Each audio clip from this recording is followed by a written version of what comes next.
Good afternoon, I'm Karen Kozia Philip. C News is live at noon. And I'm Nasir Mohammed with sports. To the top of the news, Matthew is at this time lashing Haiti, Cuba and Jamaica. And for the latest update, we now go to our meteorologist, Ian Wallace.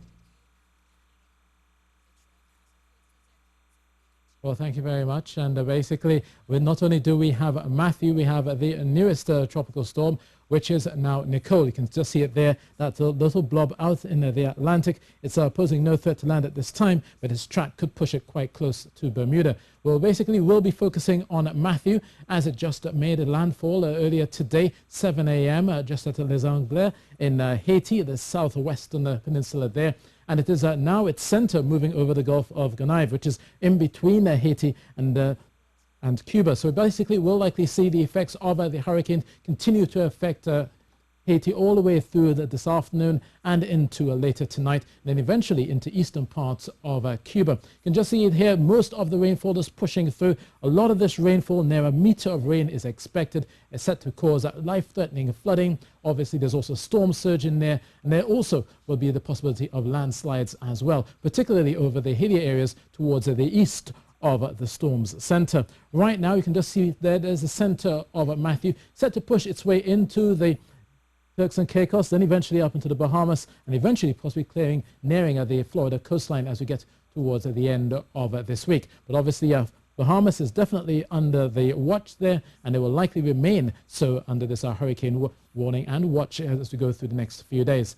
Over right now in Matthew, we've got 15 kilometers east of Tiburon in Haiti and 200 kilometers south of the eastern tip of Cuba, 220 kilometer per hour winds there, so it is still a very strong category 4, still likely to bring some very heavy rains, a meter likely in Haiti, about 500 meters expected as we get towards Cuba, and then obviously increasing across the hills of the eastern areas there. So at least as we go through today, then Kingston and Jamaica, they have dropped their tropical storm warning, but they're still likely to see some showers there, especially in the eastern areas of Jamaica. But for the most part, Jamaica should be out of most of the dangerous winds, and we'll likely see just those passing showers as we go through late on Wednesday, and then possibly some of that showers coming through on Thursday. So that's basically the latest on Matthew, and we'll give you more details on your local weather when I return. And as Matthew ravages the Caribbean, the Office of Disaster Preparedness is saying that they will help if required. Everything is in place. We have more from Marie-Therese Bernard. Trinidad and Tobago's Office of Disaster Preparedness and Management, the ODPM, stands ready to assist its Caribbean neighbors if required. Dr. Stephen Ramroop, ODPM CEO, told C News this morning that if government asks, they will respond immediately. Trinidad and Tobago will stand ready to any requests coming out of the affected states, Jamaica or Haiti. And of course, according to the pathway of the Category 4, Matthew, we're looking at islands all around Bahamas and all of those small island chain that is leading up to the U.S. continent. We are normally pre-positioned. We have a number of supplies and relief items that are normally pre-packaged and positioned in the event that the government of Trinidad and Tobago requests of the ODPM to assist. Mr. Ramroop explains the various ways a request could come. Office of the National Head of State or Head of Government to our Head of State or Head of Government. And then the other one is through the United Nations mechanism, through the resident coordinators of each of the affected states, and the United Nations mechanism involve a lot of Trinidad and Tobago trader citizens who actually are ready and already being contacted. The third mechanism is the CDMA mechanism, which was something that CARICOM set up in 2004 to assist affected states. Each of the 18 states will normally get together and assist Haiti and Jamaica. He says although we have not received any requests as yet, they are on standby and will respond accordingly. We have not gotten any formal requests from the state as yet. Currently, they have impact. Of course, as you know, once the weather passes, they're going to be flooding and they're going to be damaged, and then the damage assessments will have to be done. So again, we cannot take before we take us. We need to basically wait on the assessments done by these states, and we can't just jump in and say, okay, I'm going to send people. Marie-Therese Bernard, C News. You're watching the C News Live report at noon. Remember, you can keep up to date with all the latest news on our website at ctvtt.com, or you can check out our Facebook and Twitter pages at C News Live.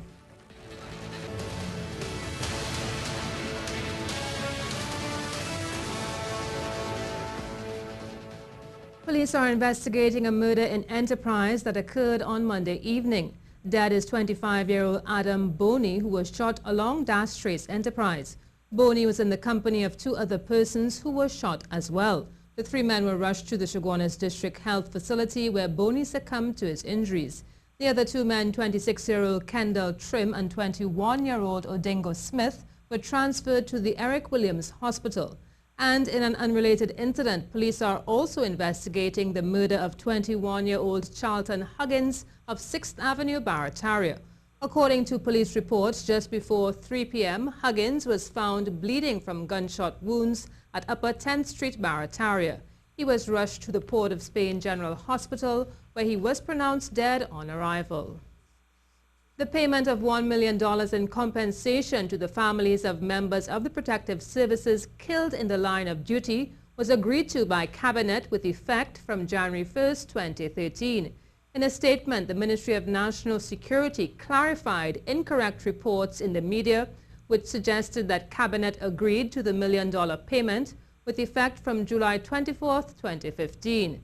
The Minister of National Security said he remains committed to providing protection for the law enforcement and security forces and the citizenry who have been victims of crime, and stated further that continued efforts are underway to ensure that the members of the protective services who have given their lives for the security of this country receive the recognition they deserve.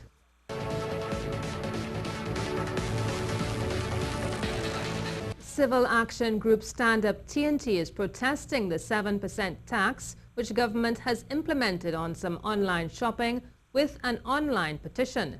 Up to late yesterday, 1,901 citizens had signed the appeal.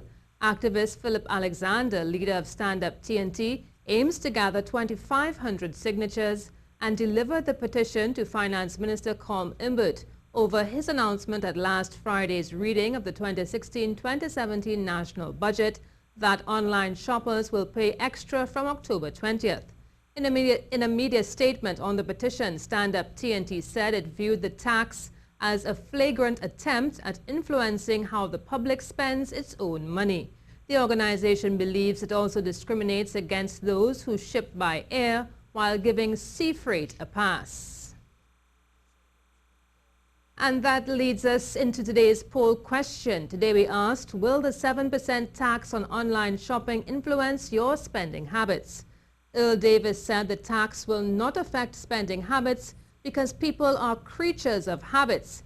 And if it is shopping online is a habit they have, the tax will not deter them. Christine Monique said it will definitely affect how much she buys, but she will still buy the things she cannot get otherwise or can't find a good substitute for. And Asha Rodriguez says she still will not buy local once it is cheaper and better online. She further stated that if she cannot get items cheaper, she will do without them. And remember, you can join the discussion on our Facebook page at CNews Live. While Opposition Leader Kamla Persad-Bissessar says she's surprised that the government did not engage the general public, much less their own constituents, prior to presenting the budget. In a statement on Tuesday, Persad-Bissessar describes opposition budget consultations with citizens as enlightening and says they will inform her budget response at Thursday's Parliament discussion. She says the opposition's budget response will ensure that the voice of the people is heard in Parliament because the opposition has spoken to the people. Persad-Bissessar notes that at many of the sessions, presentations were given by independent experts to educate the public and lead the discussion reviewing the government's second budget, while many alternative measures and the state of the nation was also discussed. The consultations began last Saturday and the final consultations are being hosted in Faizabad, Cuba South and Urupuch West today.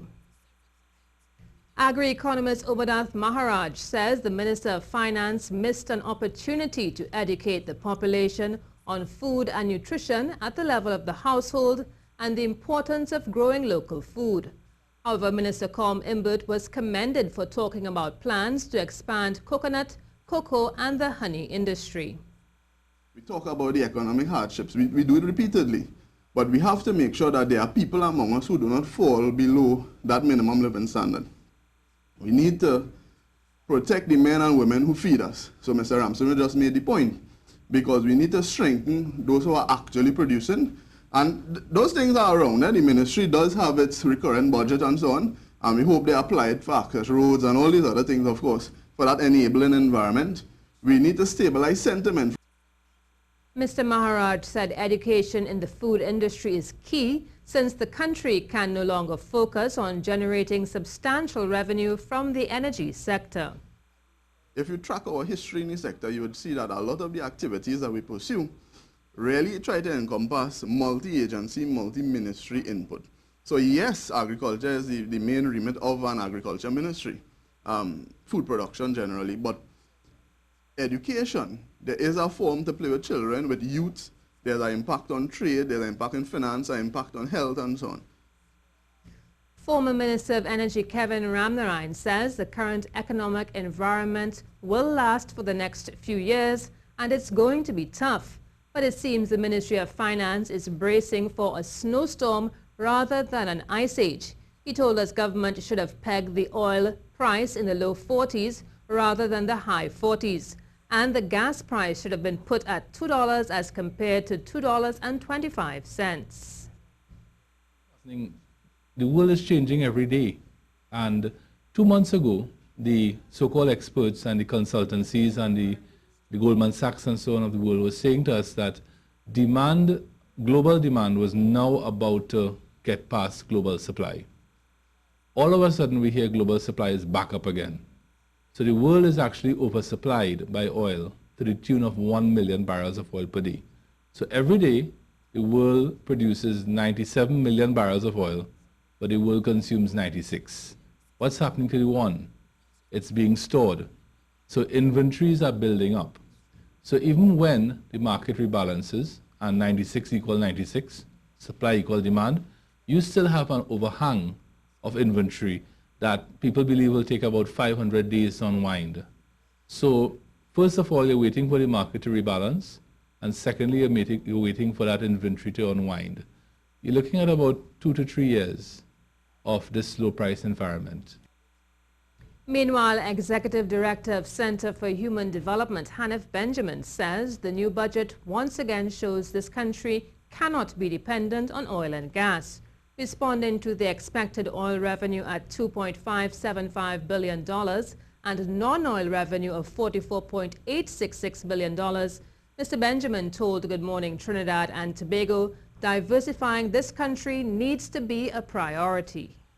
We need to find a way, a creative way to live. We need to become, innovators in terms of business, small business, micro business, to stimulate or at least keep the economy churning. To other news now, the trade of illegal goods has become a serious global threat to national security, and governments are being called on to come up with innovative methods to curb this worsening problem. This was the key message shared at the Hilton Hotel this morning, where various heads met for the 37th Annual Crime Stoppers International Conference. British-American tobacco consultant Sir Ronnie Flanagan said these underground industries must be treated with a sense of urgency, as it is the starting point for various other threats to society. Is going not only to crooked individuals, but serious organized crime groups, and in many cases funding more nefarious activity, even such as human trafficking, such as terrorism, such as money laundering. So it behoves us all to work in those close partnerships to do something about it. He added that this job is one that cannot be done by police alone. Each sector has some responsibility in enforcing change. Policing is much too important, much too impactful on all our lives to be left to the police alone.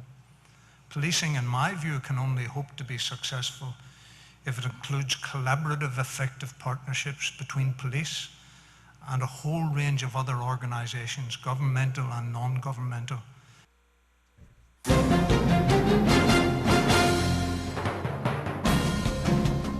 And now time for sports.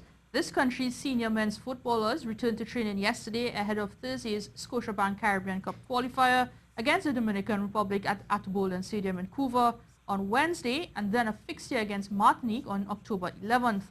Coach Stephen Hart has selected a strong team for the assignments, but knows the task at hand won't be easy. Format of the tournament in itself, it's a very difficult format. So the bottom line is, without sounding too obvious, is you have to win both games. So there's no leeway at all, really. And you're playing the opening game, which is a fairly difficult time, because I mean right now we only have 13 players here because they played yesterday, their clubs. He adds this will serve as good competition for his team ahead of the final round of World Cup qualifying beginning in November.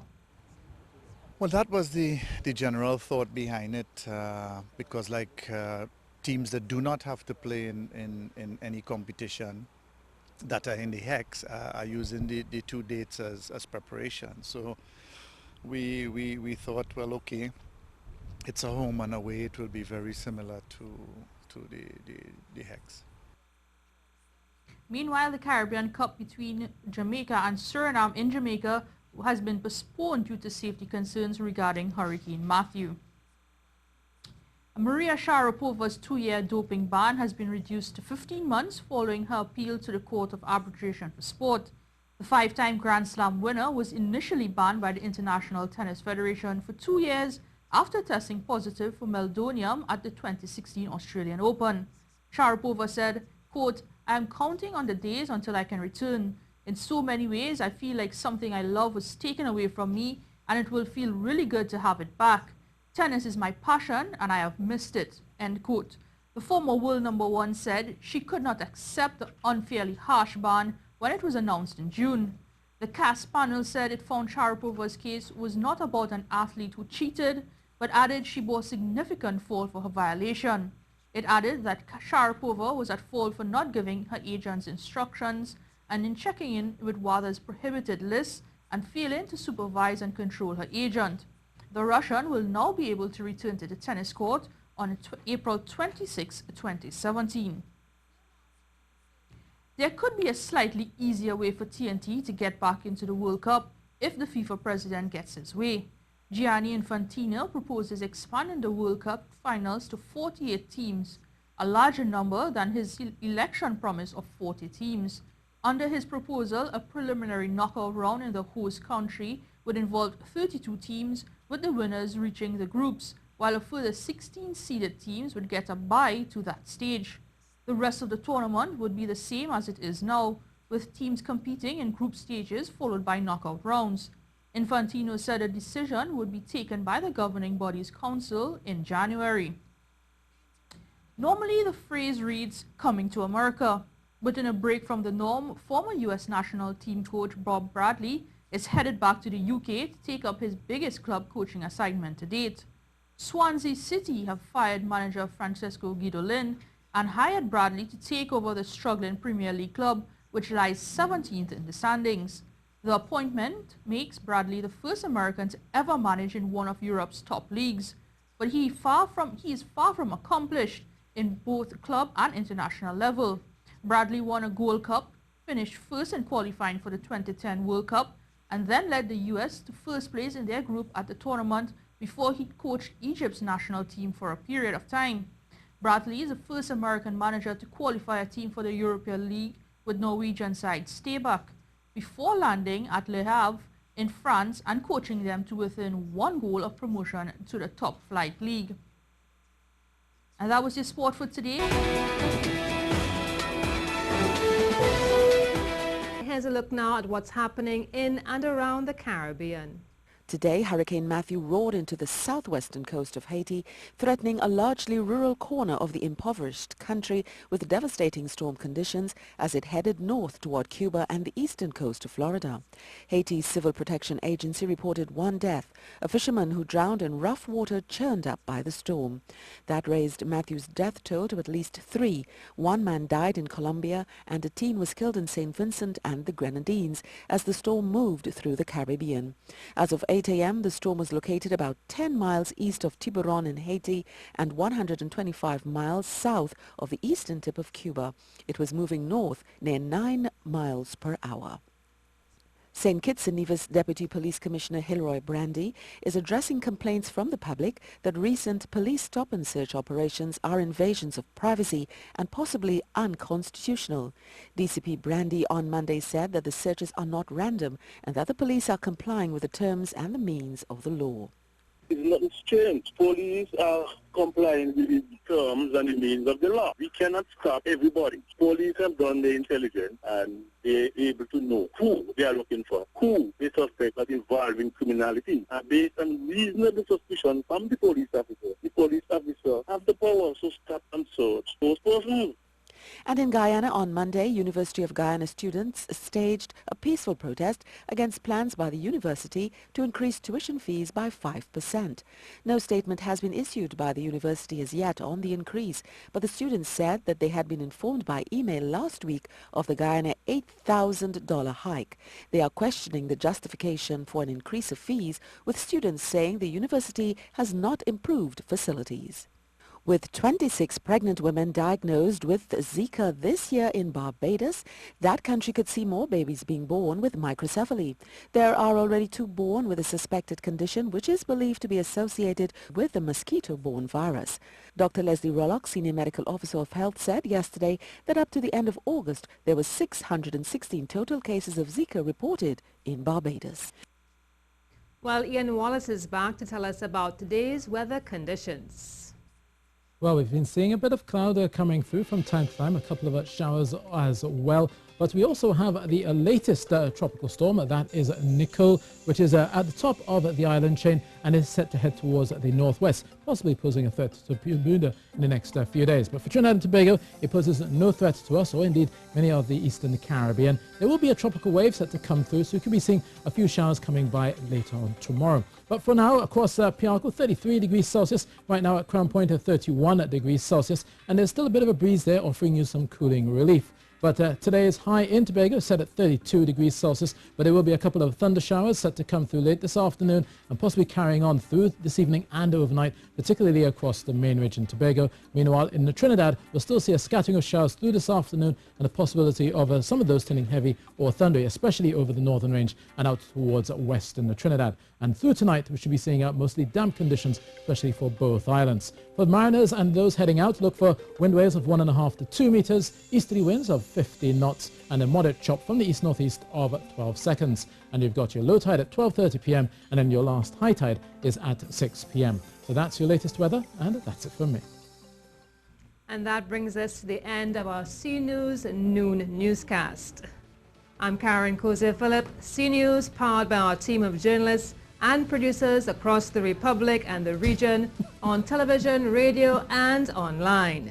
C News, your country, our job.